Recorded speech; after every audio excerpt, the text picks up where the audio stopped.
Mhlonishwa MEC asikubingelele sikwamukele emsakazweni Nongoma FM. Ngiyabingelela emsakazweni ihlala Nkosi uNongoma FM sanibonana emakhaya. Nibakhulu nina ngoba nisingathela unomthebe wethu. Ngakho ke namhlanje nathi ke sikanye nani ehlala Nkosi. Mhlonishwa MEC siyazi ukuthi namhlanje usuku olukhulu la khona kugujwa u40 years weminyaka selokhu waqala umkhosi omhlanga. Kusho ukuthini lokho kuthina njengoZulu? Impela semhlangene lapho sihlanganisa khona iminyaka engamashumi 40 umhlanga wavuselelwa isilo esibuzileyo uMdlokombane nomntwana wakaphinda angene naye oguqileyo ngonyaka odlule undunankulu wesilo noZulu kanye nomntana enkosi uNdlunkulu okuyena ozala isilo esesihlalweni.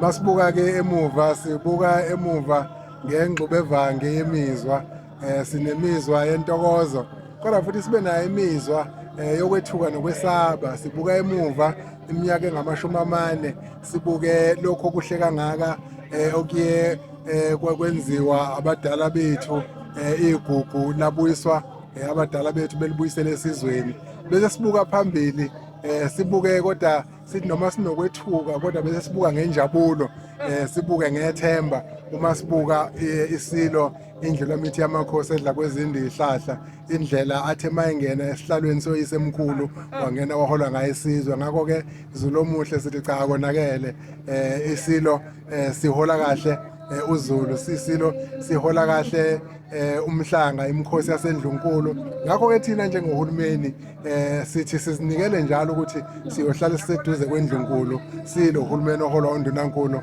ubaba u18 Ntuli ukuba sisekele konke okuhle okwenziwa indlunkulu yethu. Mhlonishwa MEC siyabona ukuthi intombi zifikile akukaze kube khona ngozi nenze ngosemandleni nohulumeni ukuthi niyaqinisekisa ukuthi kuyabhekwa zonke izinto ezithinta zona imoto zeintombi amabhasi njalo njalo naphinde naxhasa ngendlela njengaminyaka yonke. Ngokubuka kwenu nje uzoqala umcimbi niubona kanjani lo mcimbi? Umcimbi wahamba kahle kakhulu usoqalile intombi zihambile zayohlangabeza abantwana esigodlweni baphumile abantwana ukuze bahole umhlanga sebehlile bayezansi lapho beyolanda khona umhlanga. Njengamanje ngiyabona seziyaqala ziyanyuka intombi ongangezwe lakhe usezongena esibayeni ukuze amukele umhlanga eintombeni. Umkhosi mkhulu kakhulu inombolo zeintombi ezifikile zinkulu kakhulu abafikile beqhamuka ngaphandle kwesifundazwe kusinikeza ithemba.